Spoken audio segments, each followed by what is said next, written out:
be where the season was going.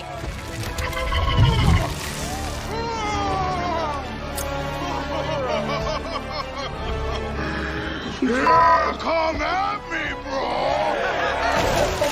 Surprise, losers. I absolutely love this. And look, I can't tell you how happy I am that we got the She-Hulk finale last night. And it was every bit the hilarious train wreck that we all thought it would be. It was as terrible and pointless as it was. It spat in the face of the people that invested their time into the show over the entirety of the season. And Twitter is full of hilarious cope trying to pretend that it was like this 8th dimensional chess move when really it was just as terrible and garbage as you could have possibly imagined. I mean, in every conceivable way, the finale for She-Hulk season 1 was the most She-Hulk season 1 thing that it could have possibly been. And we're going to get right into that after just a quick reminder about Coffee Brand Coffee. Hey, obviously, you know I run a coffee company. We just launched a raspberry tea under our teas. A lot of people don't know this. We've got 7 teas, and by the end of the year, we're going to have a dozen different tea flavors for you. And we just launched an additional flavor. We're launching a new flavor every week, basically for the rest of the year. French toast. It's a medium roast. It's absolutely delicious. We have, for a limited time, the French toast, salted caramel, pumpkin spice, and spiked jack-o'-lantern. You're going to want to get these. They are fall as frick. Obviously, our cold brew bags sell like gangbusters. We have our K-Cups. We have our standard roasts. Code the quartering. Not only will you get a delicious bag of coffee, tea, or cocoa, but you'll support the channel. All I ask is you give it a try or go check out the reviews because that should do the selling for me. She-Hulk finale plot leaks in full, and you're not going to believe it. Well, I watched the finale, and this was entirely true. Okay? First, episode 9 will tell a bleak story. The Department of Damage Control will capture Jen and agree only to let her go if she wears a device to prevent her from hulking out. She also loses her job and has to move in with her parents. Separately, Nikki and Pug keep investigating the Intelligentsia platform and discover the mastermind. Unsurprisingly, it's of course Todd, who hunted She-Hulk and became a Hulk himself with the help of her blood. He is, quote, Hulk King from the platform. Now, apparently one of the guys she hooked up with, took some of her blood. I mean, it was just absolute. Basically in most of the episodes, and many of the episodes, Jen or Hulk is just trying to get laid. So, like, I respect that. But like, that's like, this show is not written for Marvel fans. It just isn't. It's written for a completely different group of people, and that's normally totally fine. In this particular case, it's also fine, but then don't whine and complain when everyone hates your finale. Now, it did have what I thought was a pretty cool fourth wall breaking moment that was just a little overextended. So there's a point where you actually think that you're back on the Disney home screen, the Disney Plus home screen, and then she like jumps from one screen to another, and then she's at the Marvel campus to go complain about the writing. So then the real finale happens. According to the leak, She-Hulk then smashes through the Disney app, ends up in Disney Studio, where she looks for the She-Hulk production team. We cut to the writer's room. The writer's room is talking about making the entire second season an extended dream sequence, which, by the way, is essentially what they did with this season, making it completely pointless. She-Hulk enters and everyone else falls silent. What the heck, you guys? This is what kind of stupid finale is this? We thought it would be really cool and kind of unexpected, kind of a twist. Jen criticizes the whole idea as being from every other superhero story ever. Well, maybe because it works. There's certain things that are supposed to happen in a superhero story, a writer says to her. Jen is pissed but leans in. We just do things our own way. This is the story that Kevin wants. They say, okay, I want to talk to Kevin, obviously referring to Kevin Feige. They all laugh at once. No one talks to Kevin. They talk about how they die for Kevin, and she calls them creepy. She leaves to go talk to Kevin anyway, who ends up being a robot. In the following conversation, Jen and Kevin fix the She-Hulk finale, removing the strange story choices. It sounds crazy, but I'll tell you, it makes more sense than any other choice. Can we not do Todd gets Hulk powers? The powers aren't the villain. He is Kevin, erases that plot, and Bruce swooping down from literal outer space to save the day in my story. Kevin says Bruce is supposed to return to explain what he was doing in space. Jen says no. But we were going to introduce, save it for the movie, she says. It asks about Abomination, and she says, after all that, I just want him to hold himself accountable. Oh my God. You're joking, right? This, of course, all happened. And the reviews are in, and they hate it. She-Hulk pointedly smashes lazy MCU tropes with finale, plus who all returned and who was introduced.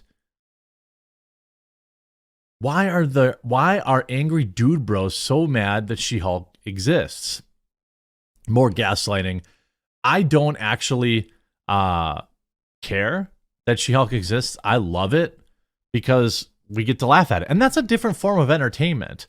You know, She-Hulk, if you looked at it in a vacuum as this thing that was never really supposed to be part of the MCU, the thing is they could have had a really interesting courtroom drama show with She-Hulk, attorney at law, and they could have ran it for many, many seasons.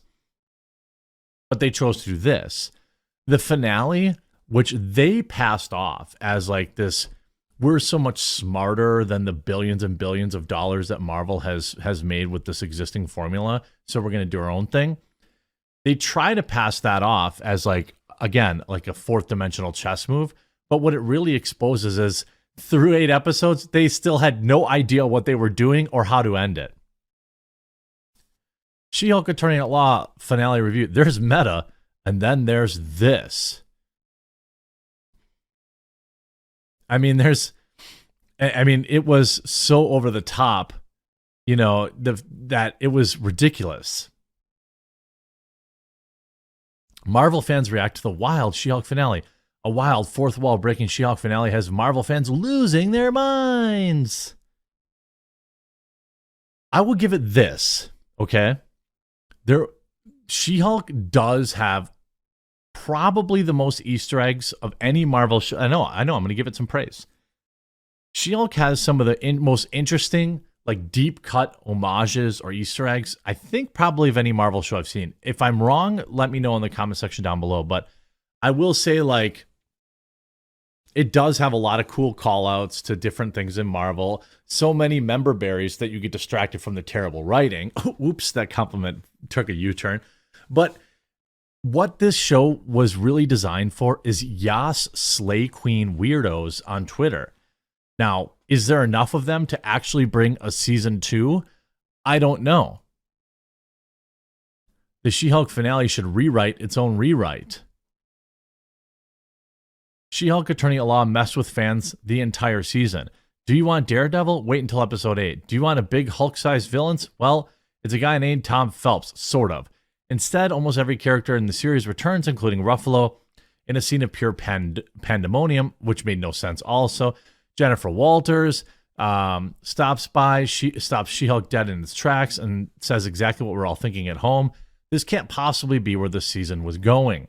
But in fact, it goes even further. Breaking out of the Disney Plus homepage and entering into the writer's room, Jen's mission to rewrite the ending sends her to Kevin, a supercomputer parody of Marvel Studios President Kevin Feige, which allegedly is concocting this mess using an algorithm, which is kind of on the nose. And honestly, fair criticism. Like, based She-Hulk.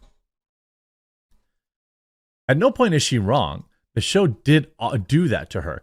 But it's hard to argue that this is the ending She-Hulk's most contemptuous critics deserve, when that was what was planned to happen no matter what. By design, She-Hulk was not given agency over her own show. We did not take that away from her, and still, what fans will likely walk away with the ending is that Daredevil Born Again couldn't come any sooner, and neither could Planet Hulk movie explaining how Hulk has a son. If only She-Hulk could have rewritten her story from episode 1. She might have been given a better tale for herself. You know, like almost all of Marvel's other heroes. Didn't we just leave Miss Marvel, a show that was praised for taking on both Marvel's first Muslim superhero and the history of the partition of India? Maybe female Hulk would have more things to say than simply, I didn't want any of this ish in the first place. She-Hulk definitely does in much of the source material written about her, especially after women were finally able to take the reins on the character. Oh my God, yeah, it got so much better. Once reserved for spicy cartoon pickups and fourth wall breaks, criticizing censorship for Comics Code Authority. At the same time, maybe, gosh, this is silly, right? Is all that's left for a character like Jennifer Walters after She-Hulk decided to put her through. After almost fighting a chauvinistic Todd Hulk, choosing to be named She-Hulk when presented with a chance to change it, giving her a hookup life, but having 2 out of the 3 men be a-holes, so she hooked up with 3 dudes in 8 episodes. Her body count's got to be pretty legitimate. And one relationship that certainly won't continue come Daredevil Born Again. The series made it incredibly tough for Jen week to week to tell her story. I would argue that there have been plenty of amazing stories written about Jen as a lawyer who helps people, a Hulk who seeks therapy, or a reluctant hero who still has to save the day. But there's the right thing to do with great power. But sure, let's do chaos instead. She-Hulk Attorney at Law season finale review, a disappointing ending to an uneven season. I mean, the thing is, like, the fourth wall breaking, I get it. Like, we get it. That She-Hulk is a fourth wall breaker. But, like, having half of the finale be a literal fourth wall break was too much. And it was, like, too cringe. It was like, hey, our show's not very good. Okay. We know it's not very good. In fact, they say that it's not very good in this fourth wall break. But whose fault is that? Like, whose fault is that exactly? You know what I mean? Who are you blaming? You wrote it. Like, the writers are like, oh man, I like this homage to the original She-Hulk. Very cool. Very cool. Or the Incredible Hulk, sorry. Cool. I liked it. It's like everyone got in a room and watched all the Hulk material and She-Hulk material, but never really understood it. And then in the finale, they're like, well, Kevin Feige is the reason it sucks. No, your writer's room is the reason it sucked. And that's not going to change if there's a season 2. And Lord, I hope there is. Make sure you pick up some of our limited time coffee flavors at coffeebrandcoffee.com using promo code TheQuartering. It directly supports the channel, and I would greatly appreciate it. And I know you're going to love it.